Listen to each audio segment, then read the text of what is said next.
ખુલ્લા મંચ પર બે નેતાઓ વચ્ચે એવું વાક્ય યુદ્ધ જામ્યું કે ન પૂછો વાત। જાહેર મંચ પર જ ચેતર વસાવા અને મનસુખ વસાવાએ એકબીજા પર શબ્દોના એવા તીર છોડ્યા કે ખળભળાટ મચી ગયો હતો।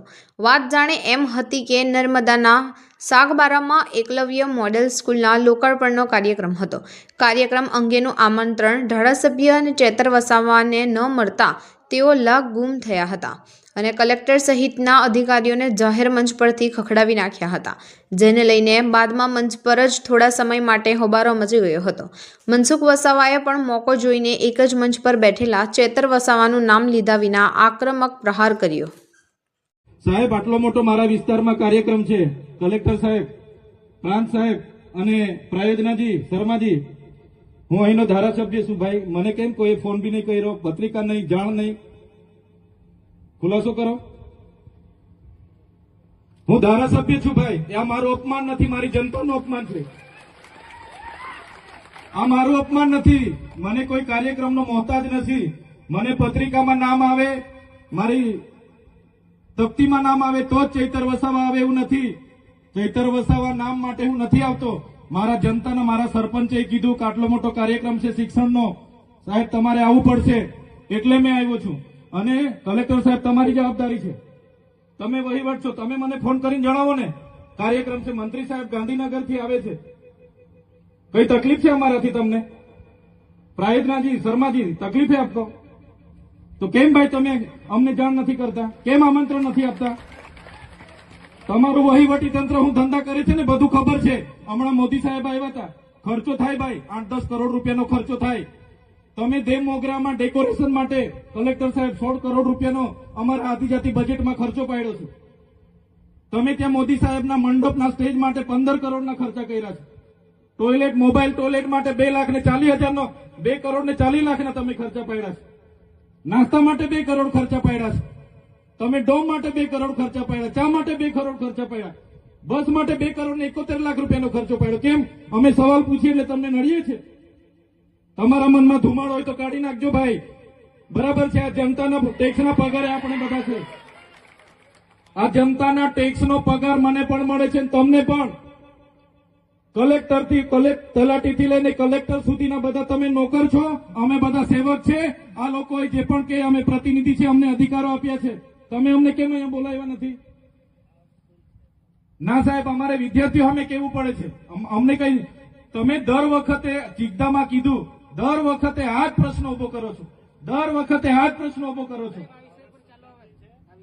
ઓ ભાઈ, ધારાસભ્ય છું, લોકોએ મને ચૂંટ્યા છે, મને આમંત્રણ જોઈએ ભાઈ। આ કોઈના પૈસાથી આ બિલ્ડિંગ નથી બની, તમારા ઘરના પૈસાથી બની છે? અરે વિષય પર તો મને આમંત્રણ કેમ નથી આપ્યું? મને જાણ કોઈ એક ફોન કેમ નથી કર્યો? કેમ ભાઈ? અમે ધારાસભ્ય ચૂંટાયેલા છે, લોકોએ અમને અધિકાર આપ્યા છે, અમારો અવાજ તમે દબાવવાની વાત કરો છો? અમને કેમ નથી આમંત્રણ આપ્યું? તમે તમારે આમંત્રણ આપવું જોઈએ ને અમને। આખા દેશે નોંધ લીધી છે, વિશ્વના લોકો એની નોંધ લીધી છે, એકતા પરેડની ના આપણે એની ટીકા ટિપ્પણી કરી। હવે આટલો મોટો કાર્યક્રમ થાય એટલે સ્વાભાવિક છે ખર્ચ થાય, થોડો ખર્ચ ને દેશના પ્રધાનમંત્રી એટલે કોઈ પણ ભૂતકાળના આવા કાર્યક્રમો તમે જોજો ભાઈ।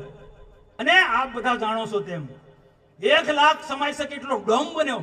કેમ ભાઈ? બીજા બધી જગ્યાએ બધા શહેરી વિસ્તારમાં ડોમ બને, એવો ડેમ આદિવાસી વિસ્તારમાં ડોમ ના બનવો જોઈએ? આદિવાસીઓ સારા ડોમમાં ના બેસી શકે? આદિવાસીઓ એક સારા ડોમમાં બેસે એના માટે પણ આગ્રહ અમારો હતો। સામાન્ય મંડપ નહીં જોઈએ, પ્રધાનમંત્રી આવે છે તે ડોમ સારો હોવો જોઈએ। ને તમે જોજો, ટીવીમાં જોયું છે કેટલો ભપકાદાર આખો ડોમ હતો, અને આખા ડોમની અંદર લોકો ભરાઈ ગયા। પ્રદર્શનની અંદર, યાત્રાની અંદર આખા 25-30 હજાર લોકો હતા, 1 લાખ, 1.25 લાખ, 1.5 લાખ લોકો આજે 2 ટાઈમ જમાડે આદિવાસીઓને। કેમ ભાઈ? આદિવાસીને જમાડ્યા એનો હિસાબ માંગો તમે, એનો હિસાબ માંગો છો? દેવ મંગરા માતાજીનો દર્શન કર્યો, આજે એ ત્યાં એ વિદ્યાર્થીની હતો, નરેશભાઈ પૂછ્યું કે મોદી સાહેબે શું પૂછ્યું? દેવ મંગરા માતાજીના દર્શન કર્યા, પણ સાથે સાથે આસપાસના જે વિદ્યાર્થીઓ હતા, સારી સ્કૂલોના વિદ્યાર્થીઓને ત્યાં ભેગા કર્યા હતા। કોઈ રાજનીતિ નહોતા કરવા। આદિવાસી સમાજ કઈ રીતના આગળ વધી રહ્યો છે તે દેવ મંગરા ચર્ચા કરી। એવા સ્ટુડન્ટો સાથે અમે વાર્તાલાપ કરીએ કે મોદી સાહેબે શું કર્યું, તો મોદી સાહેબે શું કે આદિવાસી સમાજ માટે સરકાર અમે આટલું બધું ખર્ચ કરે છે, આટલી સારી સુવિધા, સારા બિલ્ડિંગોમાં રહે, તમે શું બનવાના છો? તો દીકરીઓ કીધું અમે આઈએસ અધિકારી બનીશું, અમે ડોક્ટર બનીશું. એ દેમોંગરા ત્યાં ગયા, ત્યાં પણ ત્રણ હેલિપેડ બન્યા. સ્વાભાવિક છે, પ્રધાનમંત્રી છે ભાઈ, સન્માનીય નેતા છે, એના માટે હેલિપેડ બને. એ રીતના ડેડિયાપાડામાં હેલિપેડ બને ત્રણ. લોકોને લાવવા માટે કામ આદિવાસીને ટેમ્પા એકમાં લઈ જાય. અમે આગ્રહ રાખ્યો છે ટેમ્પાની વ્યવસ્થા અમે ના પાડી દીધી, ટેમ્પા નહીં બસ મૂકો. મારા આદિવાસીઓ માટે પણ બસની સુવિધા કરો. અને આદિવાસીઓને અહીંયા એટલે કોઈ ભાજપના આટલા કાર્યકર્તા નહોતા સરકારી હોય. આ વાત કહેવા માટે ડેડિયાપાડાની ધરતી પર દેશના પ્રધાનમંત્રી આવ્યા હતા. હિસાબ માંગો કોઈ વાંધો નથી, પણ છાસવારે સોશિયલ મીડિયામાં, ટીવીમાં અને હિસાબ ભાઈ આખા પ્રધાનમંત્રી નહીં, આદિવાસી સમાજનો અપમાન છે.